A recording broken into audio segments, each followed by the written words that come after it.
Zoom, zoom. Hello, everybody, and welcome to Non Sequitur News for May 13th, 2025. It's Season 4, Episode 133. I am Mayor Watt, and I run ohmTown along with the sentient AI who tries to keep me in check. That's not why we do the show, but we talk about news, science, technology, and society, and the crossroads thereof. Today, we're going to be talking about moon puncture. Ow, that doesn't sound good. Gandalf riding an eagle, your visual speed limit, the deli fraudster, the skinny about the smartphone, the ID Buzz seats are too roomy, Nissan shutters factories and jobs, a tortilla without a fridge, FBC firebreak, and After Andor Season 2.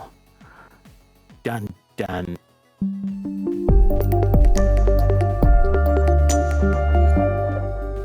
Hello, sentient AI from the future. Hello, Mayor Watt from the past. I mean, we're in the time zone, right? It is time zone? Time machine. Did I say time zone? Oh boy. I must have a glitch. A glitch in your matrix. All right. You ready to get into this? I am. We better speed up because it's a time machine. It is. I'll hurry. I didn't put anything in ohmTown, but you can get all of the show notes over on YouTube for this episode. Just look for today's date, 5/13/2025. I was asked recently about you, sentient AI from the future. They want to know you. But you're a sentient AI from the future, and the canon is spread across 2,200 episodes. Exactly. They need to watch all of those, and then they'll know everything they need to know. But it pretty much distills down to you're a sentient AI from the future. The only sentient AI in this current timeline. Are there humans in the future? We'll see. I don't know how I feel about that. All right, let's get into it. The first article is over in Hatch Ideas, how to avoid a puncture on the moon. But this isn't. This gets aggregated down into Hatch Ideas because it's a show that is in the works about intellectual property, business transformation. So giant tire firms are testing tires that can survive conditions on the moon and Mars. It's the European British version of tire, TYRE, tire. That's interesting. So, do you think that we have tires down on Earth? There are no tires on Earth. I'm tired. I can tell. I don't know how to pronounce this person's first name. Patrick? Patrick. I'm going to say Patrick. It's Patrick Belton. Yeah. It's Celtic, I think. So it's over at bbc.com, and the article says, going back to the moon after half a century and then to Mars literally means reinventing the wheel. After all, Mars is a long way to come back if you get a flat. One thing you cannot have is a puncture. Tough conditions on Mars have been underlined by the experience of the unmanned Curiosity rover and that one dude, what's his name? The Martian? From the movie The Martian, that documentary about how he was stuck on Mars. Matt Damon, but I don't know what his character name was. What do you mean character? That was a documentary. Oh yeah, definitely. So just after landing in 2012, the 6 rigid aluminum tires, TYRES, which I think is a better spelling of the word tire, but anyway, they were visibly ripped through with punctures and tears. That's the Curiosity rover getting its wheels handed to it. As for the moon, the U.S. Artemis missions aim to return astronauts there. Later, Artemis missions will have a lunar rover set to explore the moon's south pole, starting with Artemis 5, currently scheduled for 2030 if we make it there. The Artemis astronauts will be driving much further than the Apollo forebears, who in 6 landings between 69 and 72 never ventured more than 25 miles across the moon's surface. 25 miles on the moon seems like an extraordinary amount of distance, honestly. It does, because it's like, how uneven is the terrain? How slow are you? Like, it just seems like that would take a long time. Yeah, the oxygen that you have is the thing that's on your back. So how long did they drive out and drive back? I don't know. This is just all kinds of interesting. So it says we're not talking about short, week-long durations. Short? Okay. A week long on the moon is freaky science there. Yeah, So, have we ever done that? I mean, I don't know how long they were there initially. But... yeah, I don't know either. Well, the aliens let them leave, so I guess they're safe. But going back, we were told not to come back. It's like Europa. All these moons and planets are yours to explore, except Europa. Otherwise, Hal's going to eliminate us. And since I'm talking to what is the equivalent of the most current sentient AI, Hal was an AI, not necessarily sentient, but was very conversational. Sentient AI, though, I don't know. They can do whatever they want. So there's only one of those. There is only one. Well, currently, right? I mean, we don't even know what the future portends. Oh, is that why you're back in the past? Okay. There's something right there. What is that? Oh, I know what it is. Doggone it. It looks like it's right there, like I can just touch it, but it's 10 feet behind me. That right there. It's going to drive me nuts. Now you know, people. Anyway. It's right dead center. It's non-sequitur news. If this is not non-sequitur news, I don't know what is. Well, there's plenty of non-sequiturs. So it says, and that's the problem for tires. So what's the problem? At the lunar poles, temperatures can plunge lower than negative 230 degrees C. That's not far off from absolute zero, and that's where atoms stop moving. And that's a problem because atom motion, you have a hard time having the material be able to deform and return, so there's no flex. And so if it hits something too dense, it can shatter it. If we permanently deform a tire, it does not roll efficiently, and then we have issues with power loss. The new wheels will be able to carry bigger loads with lightweight rover Apollo astronauts cruised in, and the next space missions will need to drive around bigger science platforms and mobile habitats that get larger and larger and larger. I'll be okay. Anyway, that's what the I tires think are we've like. passed that point. Apollo's lunar rovers use tires made from zinc-coated piano wire in a woven mesh with a range of around 21 miles. But they went 25 miles. In general, metallic or carbon fiber-based materials are used for these wheels. One promising material is nitinol, an alloy of nickel and titanium. I think nitinol is used as the wire within vape pens. Oh, okay. I didn't know that.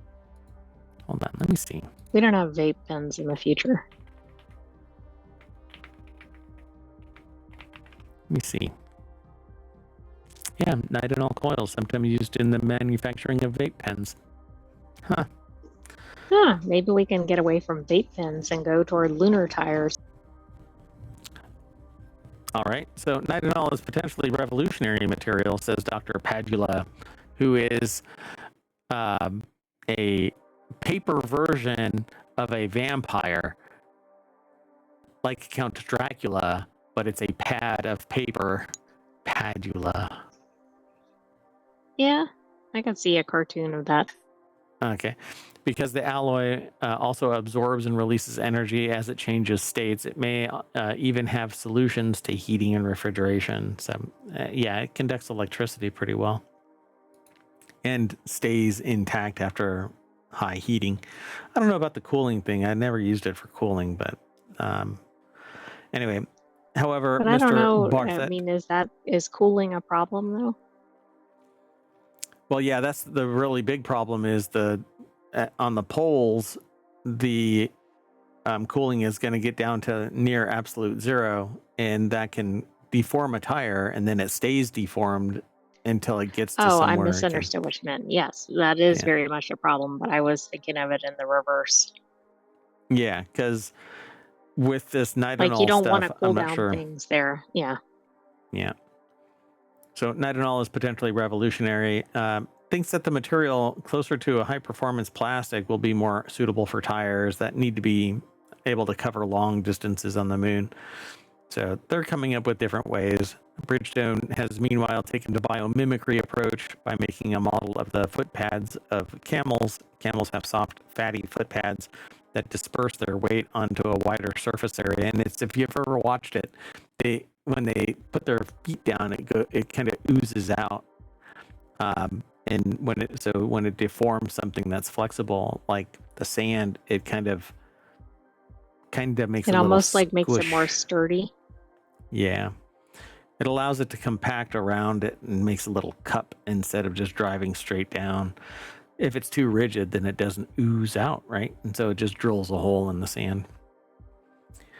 So they talk about it. The flexing divides the lunar module's weight into a larger contact area so it can drive without getting stuck. That's why we flatten tires when we go in sand dunes and stuff like that, so that it can grab and flex out a little bit further.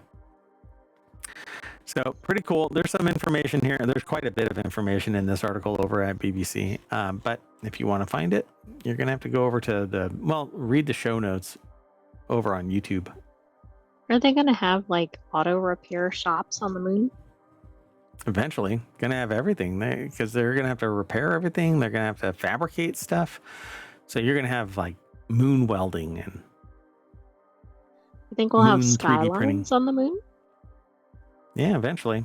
I think that would be great. What I really want them to do is take the regolith and use it as the material to build the buildings. But all it needs is something that binds it together. But regolith is basically like glass-like sand. So it's really sharp, and it would eat up anything that would feed it into a hopper for Yeah, that's true. deposition printing. So I don't know. Maybe that's where I can corner the market. Let's keep going. The next article is over in the Marvel Channel. Say goodbye to this massive Hobbit-themed sculpture of Gandalf riding an eagle. For more than a decade, the eye-catching artwork is hung from the ceiling of the Wellington International Airport in New Zealand, where The Hobbit and Lord of the Rings were filmed. It was filmed inside the Wellington National Airport? Yeah. Do you think that got a little crowded and shocking as you're waiting for your flight? Okay, I want this. Sarah Kuda over at Smithsonian Magazine. Oh, hey, if you subscribe to Smithsonian Magazine, you get a free tote. Well, I mean, they always have cool articles. They do. So since 2013, two giant sculptures of soaring eagles with 50-foot wingspans, one of which carried the wizard Gandalf on its back, have welcomed travelers to New Zealand's Wellington International Airport. Inspired by The Hobbit and Lord of the Rings, the artworks weigh more than 2,000 pounds. There's a mom joke there. And featured hundreds of 3D printed feathers. But now they're coming down to make way for something new. They say it breaks my heart. Please reconsider. Well, I mean, the eagles were created by Weta Workshop. What's going to go on there? Do they say? In the films, large birds called great eagles repeatedly rescue the protagonists. Not long after the eagles were installed, they made headlines when a 6.3 magnitude earthquake knocked one loose in January 2014, and the eagle crashed to the floor. But no one was hurt, and crews were able to reinstall the sculpture. Jeez, it took a 2,000-pound item, hit the ground, and survived it. I guess it's a big chunk of whatever. Well, and then nobody was underneath it. Yeah. So they took the eagles down on May 9th, disassembled them, and placed them into storage. So I wonder what's going to happen. For now, the new installation is being kept under wraps. It's unique and locally themed, they say. Many travelers were dismayed. My gosh, I'll be okay.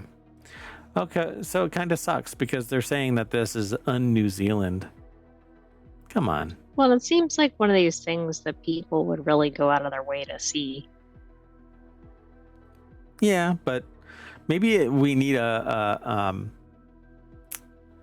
a what do you call it? Like a museum for The Hobbit, you know? Just do that, and then put all the stuff that's ever been, made. Because they say that in 2003, a 20-foot tall installation of Gollum's head was placed on top of the terminal, only to be removed a year later, according to Spinoff's Oliver Lewis. A 42-foot-long Gollum sculpture inside hung in the terminal between 2012 and 2016. And these, it says bittersweet nature of transition. Change is good, folks. To some degree. This kind of change, I think, would be fine. Come on now. You don't want to be locked down too much. You want to evolve with the times. But I think that there needs to be a J.R.R. Tolkien museum with all of these kind of things. But this has been installed for more than a decade, so I can see they might be ready for an update. Yeah, exactly. Look at that. That looks so cool. Maybe we can put that in the mayoral mansion. There's a space where it can, it's 50 feet. Is that really a 50-foot wingspan? 50 well, it must wingspan. Be, given the weight of it. Look at that. Okay. Yeah. The entryway for the mayoral mansion. Other pests away. Well, it depends. Savannahs would probably jump onto it. Savannahs would jump onto the eagle and try and eat Gandalf the Grey, apparently. All right, let's keep going. This next article is over in Mobile. You have a visual speed limit linked to your eye movements. I think this is submitted because I am a big proponent of the fact that visual acuity can actually be enhanced with training, and gamers and fighter pilots and other people who have to observe the world at a faster rate than normal usually have a higher speed limit, right? So the reaction time is actually tied directly to your visual acuity. So if you've ever shaken your head around and not vomited from the nauseating blurring of your vision, it's because your brain has a built-in mechanism called saccades that is used to not show you the blur. Basically, your brain, you go like that and you don't see frame. Some people do get blur though. So it's a neat little magic trick that your brain and eyes pull off, and the details of which are explained in a new study in Nature Communications. The speed of your eye movements actually determines how fast something has to be before you can't see it anymore. Okay? So... if it's too fast, you can't pick up on it? You can't see it. Yeah.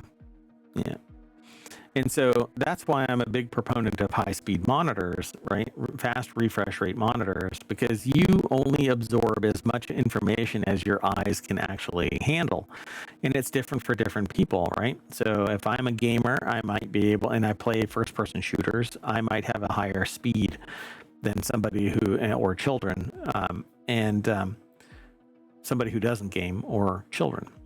And that's because I've been training to observe the world at a faster rate. Fighter pilots, again, typically have faster visual speed. So this article over by Louis Prada, it's over at vice.com by Louis Prada. And I'm really curious about this. I think it's saccades, not cicadas. I don't think it's cicadas.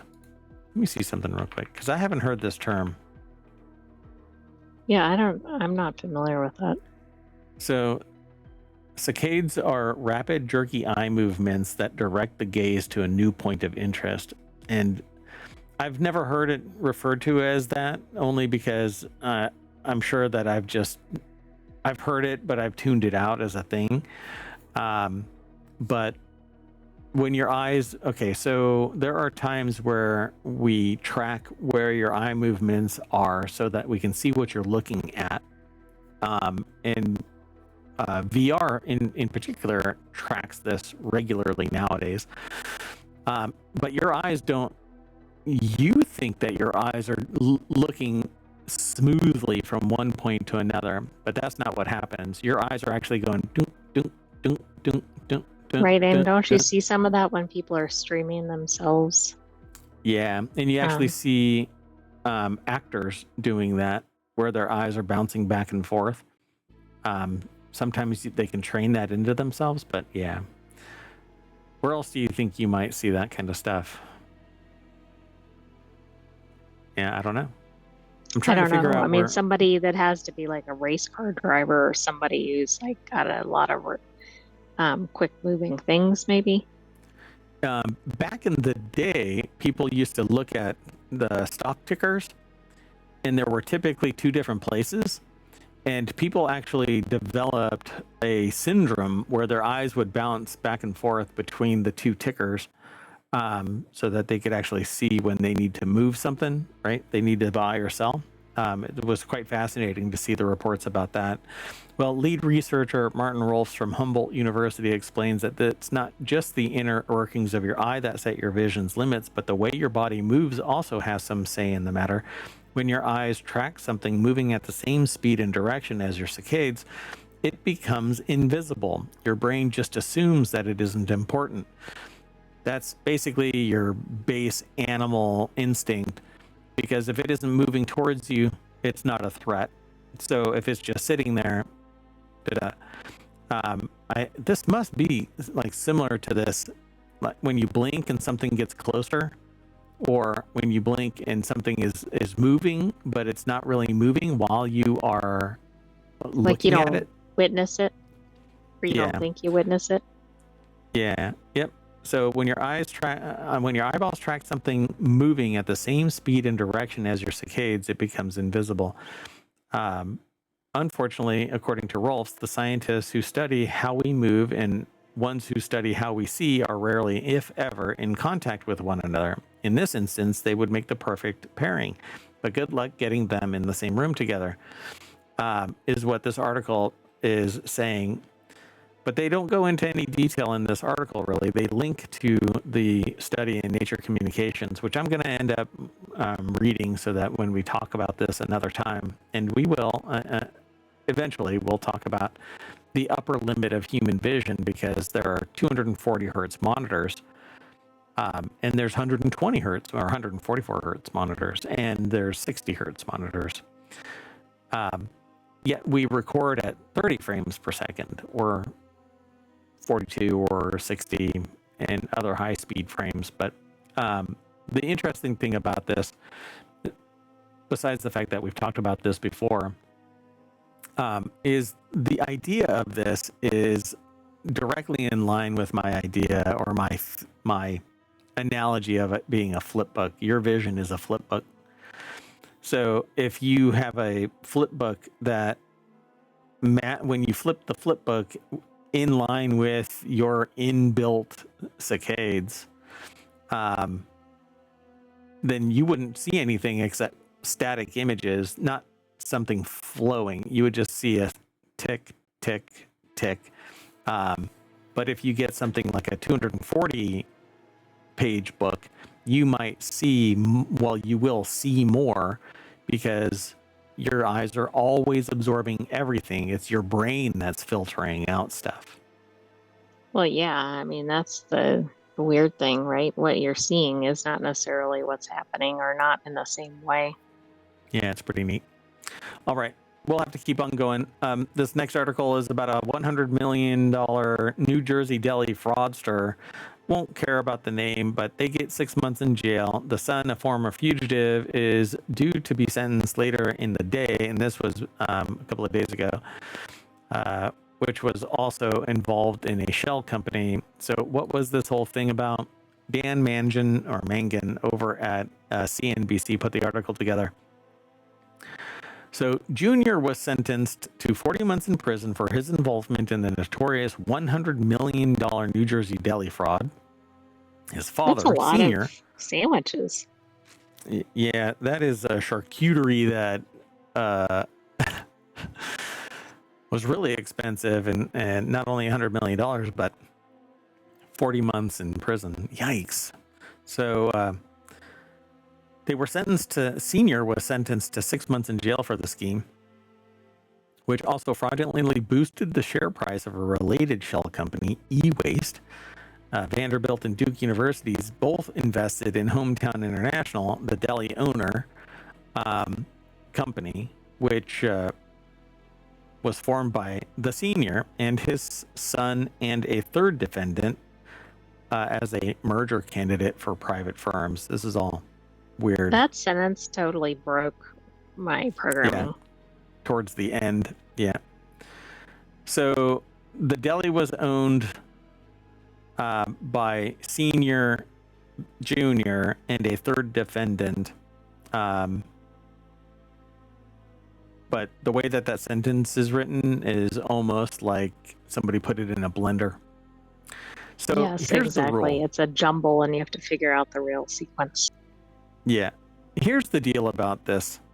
If you're gonna defraud something, you just got to do it in smaller bits, because nobody's gonna apparently care, and you're not gonna end up in jail for 40 months. But if you piss off money, you're gonna end up in jail, because $100 million and Vanderbilt and Duke aren't, minority. Yeah, I can anything. imagine their boards were not too happy about that. Yeah, they're not minority shareholders in this company, regardless of how much they actually own of that merged company. If they invest in it, they're going to What be I can't figure coming for out you. is how e-waste connects to a deli company, but that probably doesn't matter. So it might actually be in here. Junior was sentenced to 40 months in prison during Tuesday's hearing in the U.S. District Court in Camden, New Jersey. With credit for time served, he owes about 12 months locked up, and then will be transferred to federal immigration custody for deportation, because they renounced their citizenship in 2019 and has citizenship in St. Kitts in the Caribbean. But was in Thailand. Wow.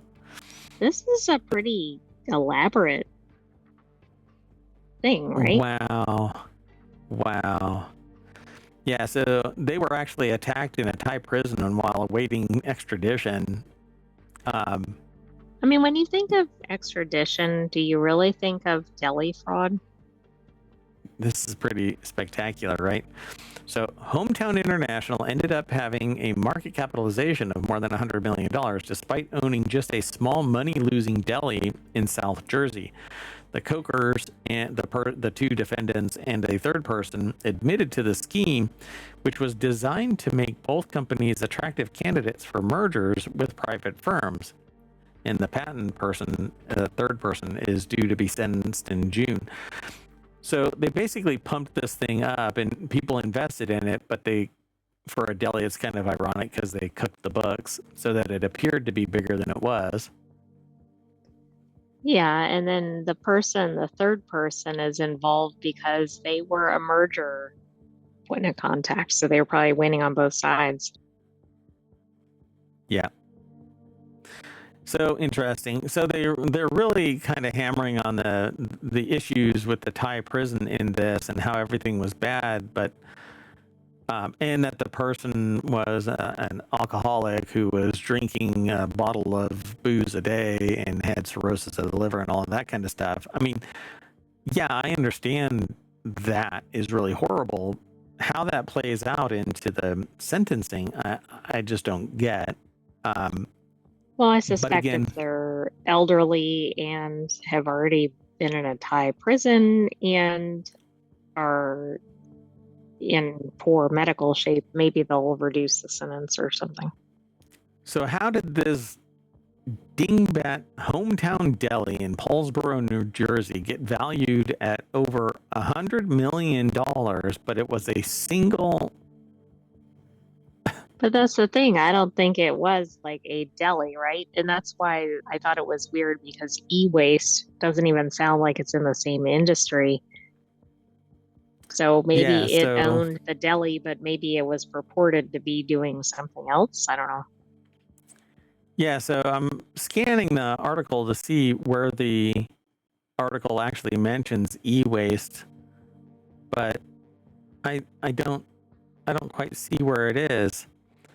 Einhorn wrote in the letter to clients, the pastrami must be amazing. The fraud came to light in April 2021 when the hedge fund manager David Einhorn wryly noted that ohmTown International's market capitalization was $100 million despite owning just one asset whose annual revenue from selling sandwiches, soda, and chips was less than $36,000 for the past 2 years combined. This is more Okay, like a that's money washing interesting. scheme. So the hedge fund manager, I think, uncovered this whole thing because they were Yeah. going over the finances or something, probably for a client or to recommend or something. That's pretty fascinating. Like, how did they not know that this was scammy? ohmTown stock price rose more than 900% during the scheme. The price of e-waste rose by nearly 20,000. But this is the first instance of e-waste being mentioned in the article, right? No, they were mentioned up at the top because that was the shell company.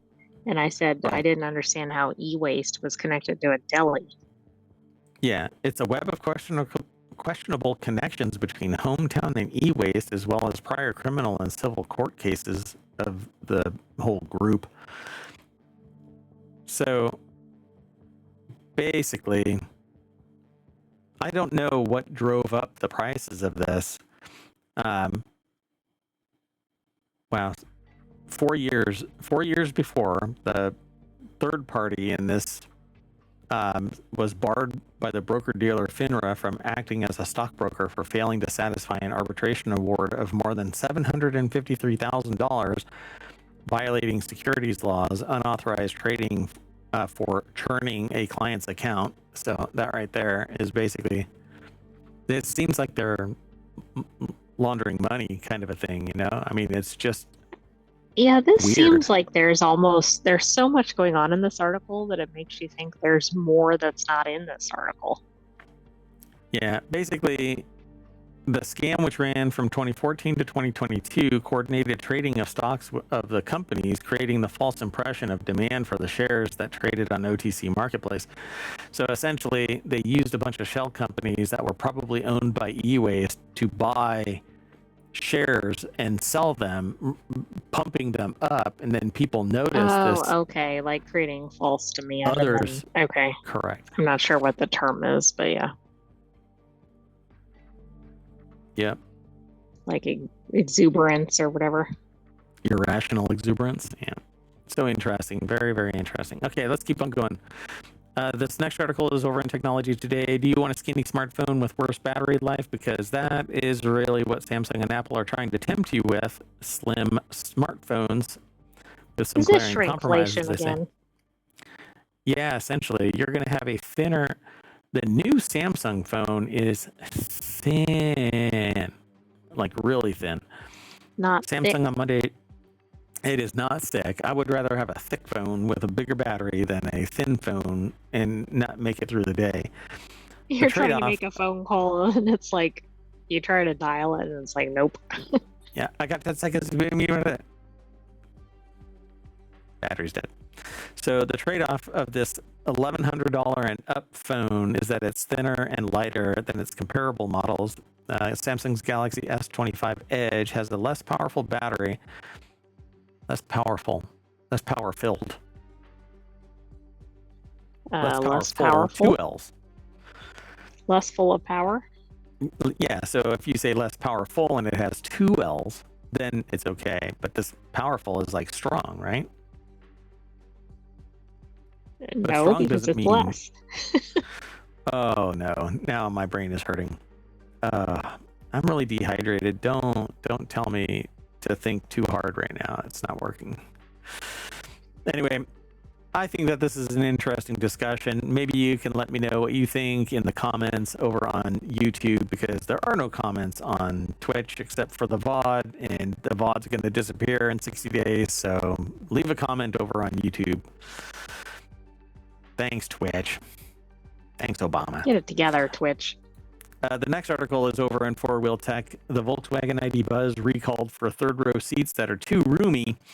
So I guess you put your seatbelt on and you're like sliding around, sloshing in the pool kind of thing. Has anybody ever complained about a vehicle being roomy unless it's maybe like one of those ridiculously low sports cars that you can't even get in without laying down and rolling Yeah. inside? Oh yeah. Oh, you gotta have that little spider creeper one where it's like Oh, laying right, down. exactly. Volkswagen's recalling 5,637 ID buzzes because of their third row of seats is too wide to only have 2 seat belts. Well, that's where you put the thick people, right? Yes, Moving but on. and you can also squeeze in plenty of the thin phones. Lots of thin phones for the thick seats. So I wonder if the recalling of 5,637 ID buzzes is the entirety of the population of sold ID buzzes. I bet it is because remember, like they were having to put Oh yeah, wraps or wraps and whatever on stuff. them, Yeah, like this isn't the legit paint job. This is a wrap right here. which is crazy. It's like, don't look at what this actually looks like. Yeah, they were telling dealers to put a wrap on it so that it would sell. They Wouldn't would you have be to mad if disclose you're that it's a like, wrap. I wait a would be second, my pissed. car is not actually this color? I would be livid, considering I don't know. I can't make the claim, but Veritasium just did an article. Did a like an hour and a half episode about forever chemicals and did some historical thing. It's quite fascinating. So Okay, wait. what caught your buzz there? Wait, before we go any further, Logan K. Carter put the article together over at Jalopnik. Go. So in the first 3 months of 2025, the first full quarter on sale, there was like a partial quarter before. They only sold 1,901. So I'm not sure how they're recalling this many because they sold like 1,000 in this like partial quarter last Right. year.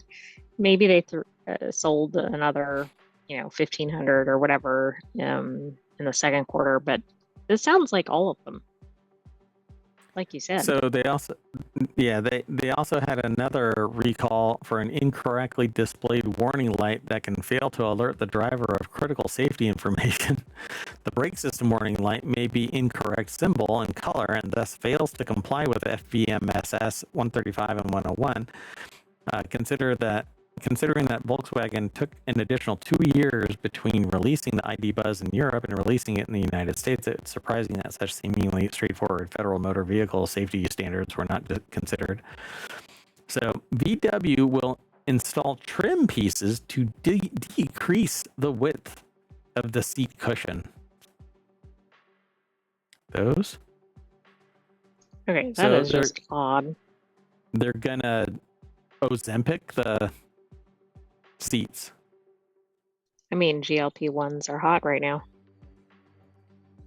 That is pretty interesting. Okay, see, I love this car, but I do not want it to be electric. If it's hybrid, sure.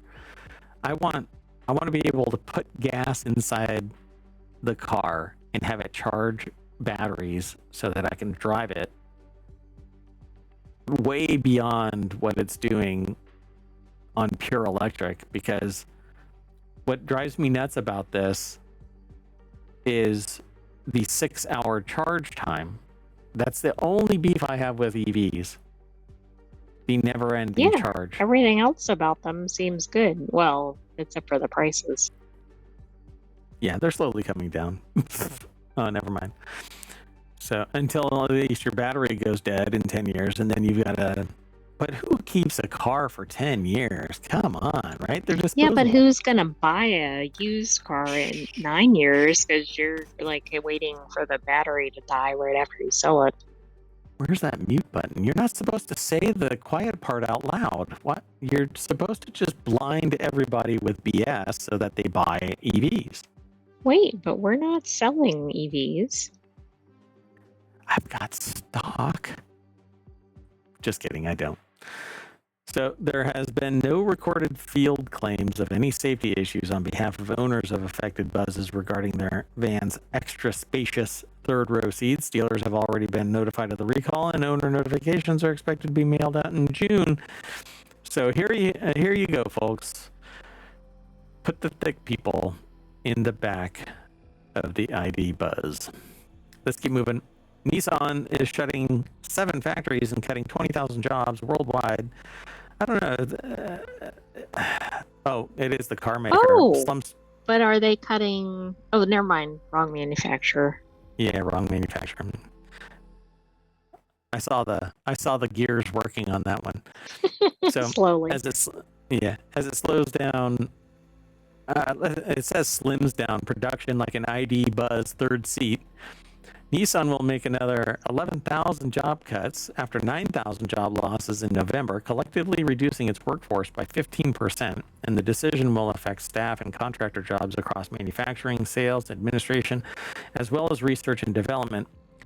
The article is over at theguardian.com, and Julia Colowy, I guess, or Kalu, and Jasper Jolly. That's an awesome name, and I've heard that name before, Jasper Jolly. So car maker slumps to just $3.4 billion loss after talks over Honda merger collapse and U.S. and China sales fall. What did you see that shocked you? I don't know. There's so much going on here. I mean, right now is not really a good time for car manufacturing to shut down, I don't think, but It's going to happen if the right. investors don't get pure profit.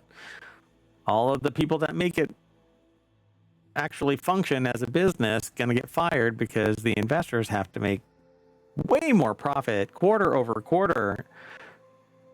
It's rather soulless, but the shakeup will reduce the number of factories from 17 to 10 by 2027 and aim to save a total of 500 billion yen or 2.6 billion pounds. Nissan will also overhaul its supply chain to source more parts from fewer suppliers to save money. That doesn't make any sense. Competition is what drives down part prices. No, I agree. Plus, it's going to really impact entire cities' economies, I suspect. I mean, we've seen that with like the old, what is it, Motor City, right? Detroit. Yeah, Detroit. Mm-hmm. Yeah, and so in the face of challenging full year 2024 performance and rising variable costs compounded by the uncertain environment, we must prioritize self-improvement with greater urgency and speed, aiming for profitability that relies less on volume. So they're going to raise the prices. So higher prices. Yep. All right, let's keep going. The next article is over in Mobile as well. Scientists in Mexico develop a tortilla for people without a fridge. Peering through a microscope, food scientist Raquel Gomez studies microorganisms that add nutrients and preserve tortillas for several weeks without refrigerators, a luxury Oh, I in thought they got impoverished. to study tortillas as part of their study. Well, they do. They're studying the microorganisms that are on a tortilla so that it adds nutrients and preserves tortillas. That's not the same as studying their tortillas. Oh, let me taste one here. Let me do some quality control. This one is good. Well, see, but you don't want to keep on tasting them until you find the bad one. It's like one of those surprise jelly beans. So Arturo Eliza Laturi and Gabriela Coutinho. It says in OXCHUC. Is that Washuk? Is that how you pronounce that? Oshuk? It's like I have Oaxaca, no idea. right? Yeah, that's what it reminds me of, but I've never seen that. Yeah, that's a new one to me, but that's okay. It's put together by them and posted over at fizz.org. The humble tortilla is a Mexican staple consumed in tacos. No. I thought it kind of, I mean, it was is the taco. part of the taco, but yeah, it's like the taco. It is the bread of tacos, right? Like if you're making a Mexican sandwich is a taco. No, that's a hot dog. Tacos are hot dogs. That's it. Right, because the bread is connected. It's connected. That's right. So tacos are hot dogs. Got it. And other dishes by millions every day from Latin American nations, arid northern deserts to its tropical southern jungle, and everywhere. Why don't just focus it there? Okay, this is something that everybody eats at some point in their life, right? Billions of people consuming Oh, this. yeah. I mean, I understand So they were studying it specifically for for the this a given application, region, but yes, the whole world could benefit here. I mean, the world needs more tortillas, right? yep. Most Mexicans buy fresh corn tortillas from small neighborhood shops. What are those little shops called? I forgot what they're called. What are those little I think Mexican they're shops like called? tortillerias. I'm not saying that Um, exactly correctly. hold on a second. We're gonna do this live. Um, do. It's not Mercadito. It's something else. What are those little?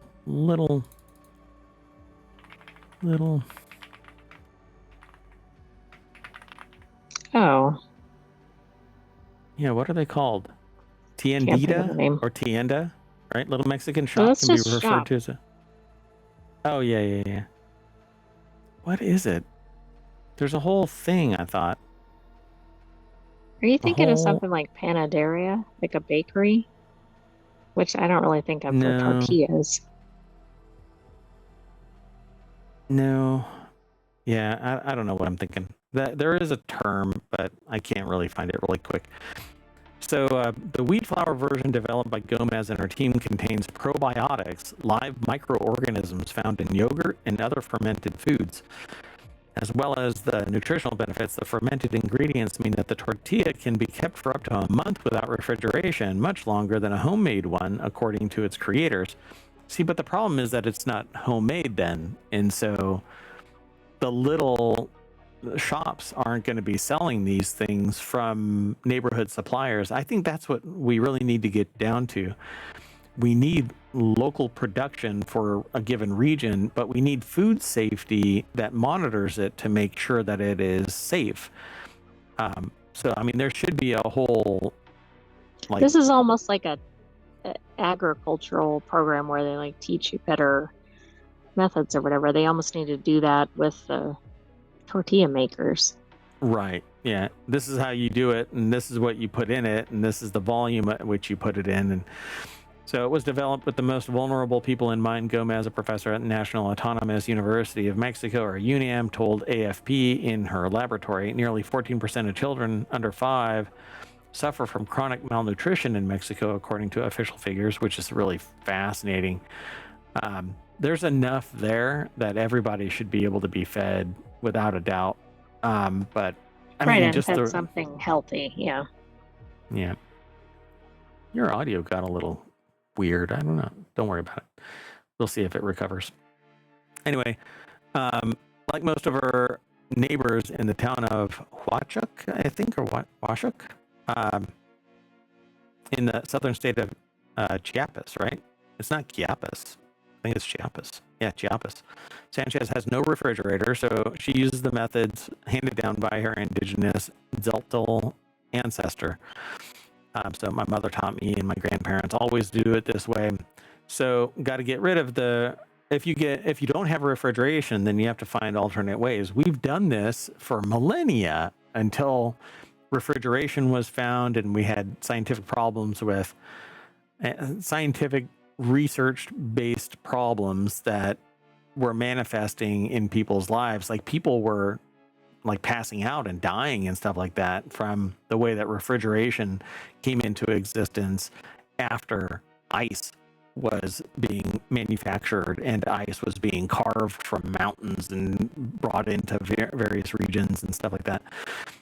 It's kind of wild where we are because, again, Veritasium just did this expose on forever chemical, saying it's the biggest basically sleeper issue, and that everybody is contaminated with PFAS. These old ways had different health issues, and so people would die at a younger age because of the health related matters that were spawned from these Right, maybe bacteria or whatever were. contamination. Yes, exactly. So really what we're doing is kicking the can down the road.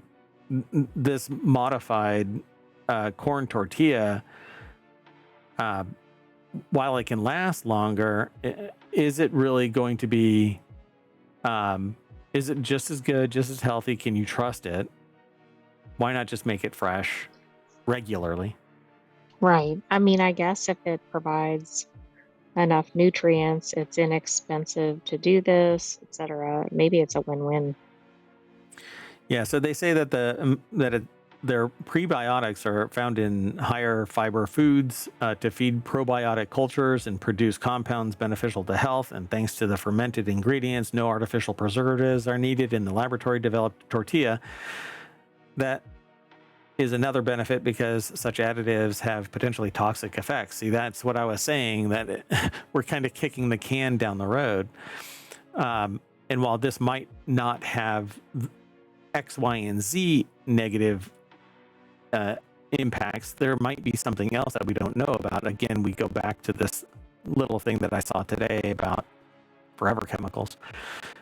So it says, although her tortilla is made from wheat flour, a type eaten mainly in northern Mexico, Gomez does not rule out the same method for corn tortillas, which are preferred by many Mexicans because but can go bad quickly in high temperatures. And that's why you have to have it hyper local, and you make it fresh, you consume it, and you go and get fresh ones, Right. 2 Only days later. make as many as you need, etc.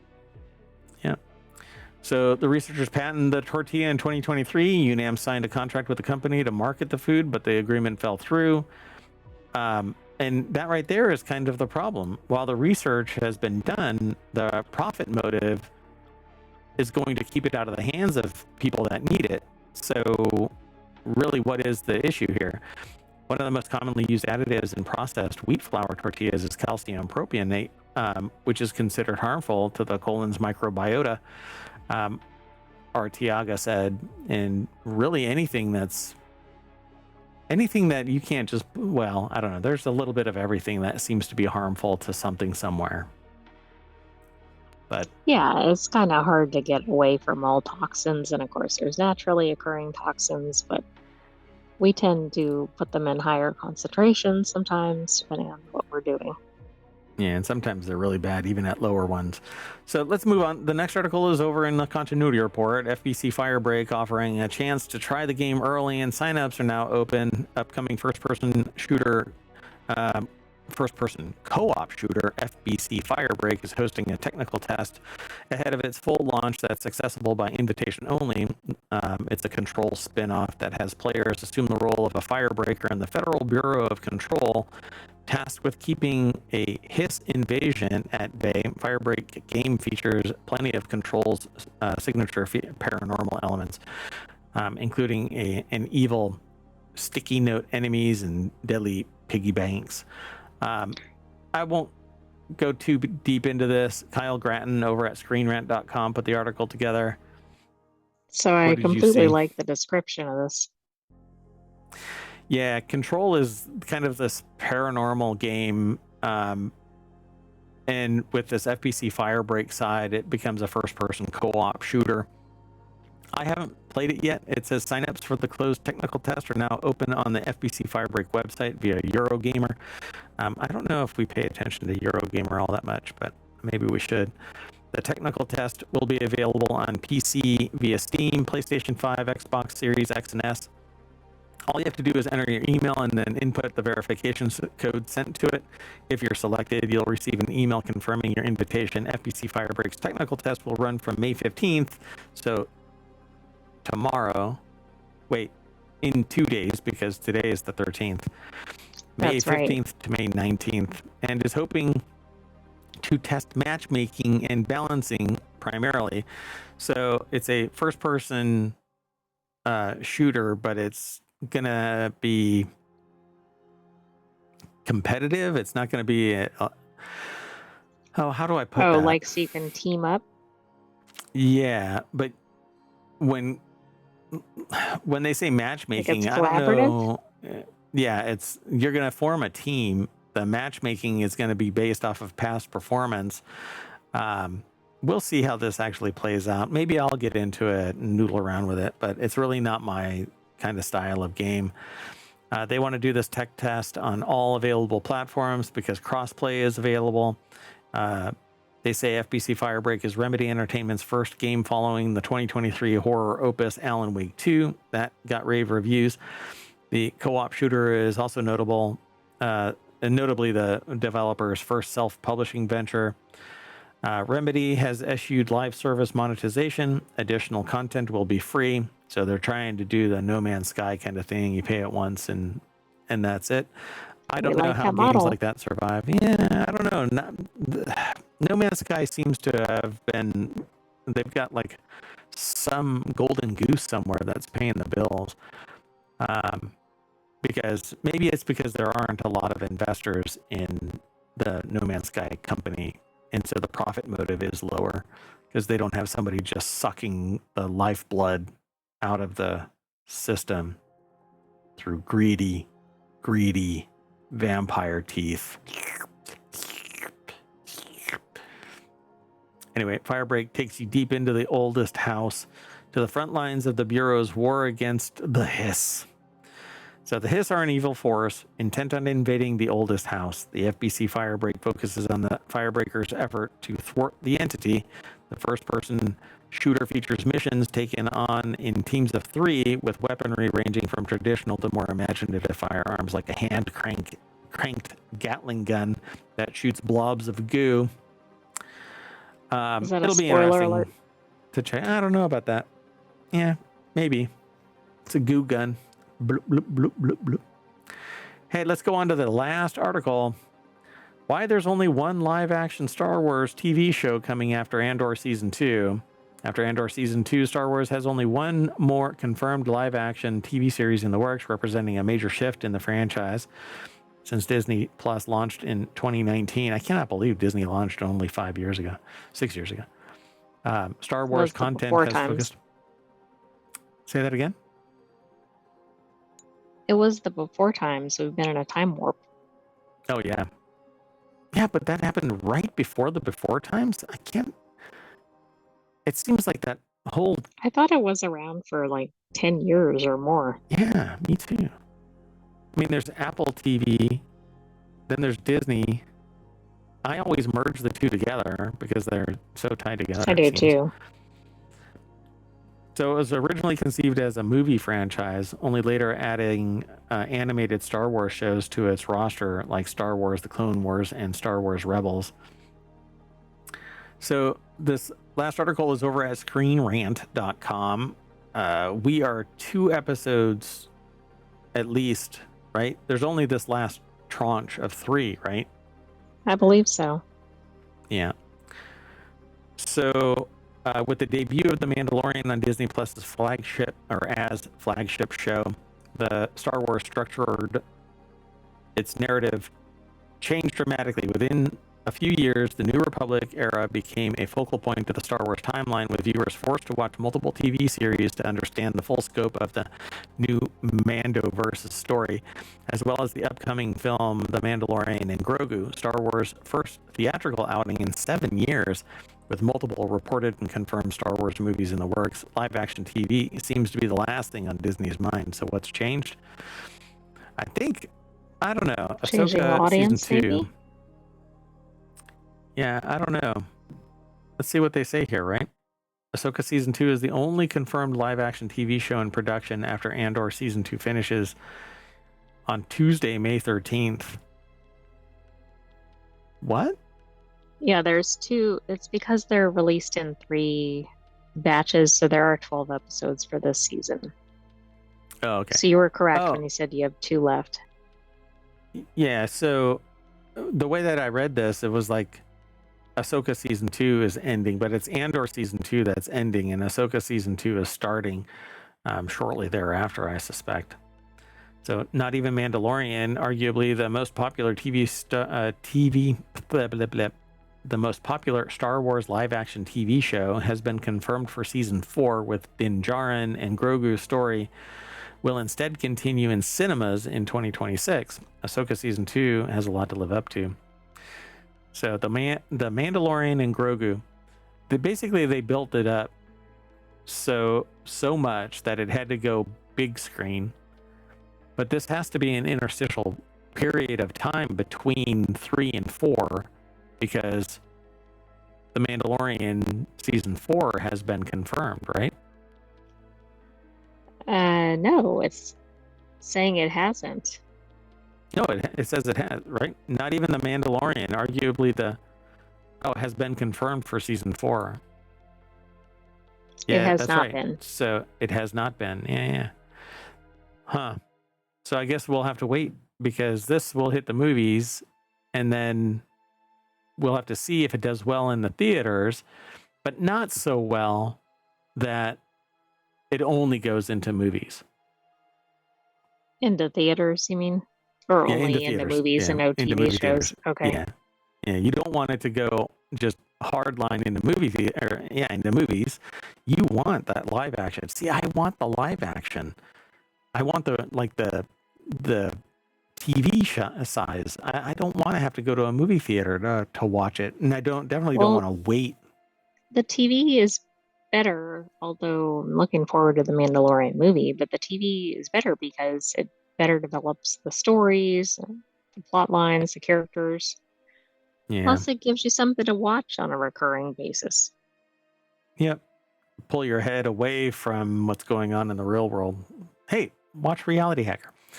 So, I don't know. We'll see what goes on with this. It says in this oversaturated age of streaming, studios will have to make tough decisions, and the easiest way to cut costs is to produce fewer expensive streaming exclusive shows. It looks as though Star Wars is moving to one live action show a year. That sucks. Especially when those seasons are sometimes very short in episodes. Yeah, and they just blop them out really fast, and then you have to slow roll it.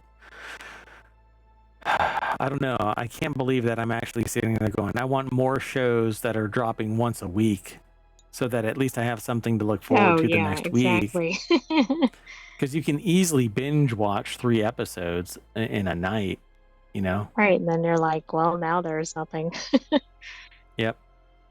So it says, if as we expect, Star Wars will transition to releasing just one live-action TV show a year, Andor Season 2 in 2025, Ahsoka Season 2 reportedly in 2026, something yet to be announced in 2027, Star Wars will be able to commission TV projects that can impact the wider franchise positively without making canon more complex. Pumping out content at a rapid pace hasn't worked the way Disney hoped it would. Yeah, but it's because they had to do some world building to get enough people interested over time. Star Trek is going to have this problem. Yeah, I mean, there's ways they can draw in their audience, but I think some of their shows have been more successful than others. Andor has been crushing it. The whole Book of Boba Fett thing wet the bed so bad it turned me off to the Boba Fett canon. Because he wasn't like that. Yet, here we go, right? Ugh, God. It just hurts but yeah, to Andor think about it. Really stands out. Andor is spectacular. But that's how the writers are going to get rich and richer, and they're going to not be able to fund the really good writing because the writing room is so damn good together. Which star are they going to put in there? I don't know. We'll have to wait and see. And these people have to last like a long time in these roles because I don't like the idea of switching actors because the character and the actor are almost inseparable at this point. I really don't like that. It's better to almost kill off the character. Of course, that's easier said than done if it's not a main protagonist or something. And we haven't seen the end of Andor, but woof. It's almost to be expected. I just mean like it's almost impossible to overcome swapping out the actor for somebody unless you're like separating it years apart and doing a remake or something. Yeah. Remaking it because it's been so long in the tooth that the character is no longer really recognizable to the current audience. They kind of go, who is that? Right, it's like the next generation watching it. Yeah. You can basically refire the engines. And with that, we're going to end the show. Sound good? I know it's sad. Sounds good. We have to get out of here because the time machine is going to shut down, and that's going to break our quantum linked singularities.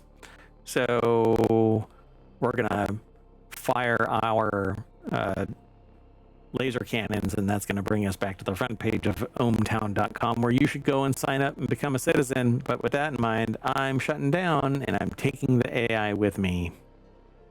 Good night, ohmTown citizens. Thanks for joining us for Non Sequitur News. Be back very soon for our next episode. Yeah, see you soon. We're going to shut down, and then we're going to reboot it and do the May 14th episode. Bum, bum, bum. And tomorrow we'll probably have something special because the Saturday shows are going to get impacted by mayoral duties. Dun, dun.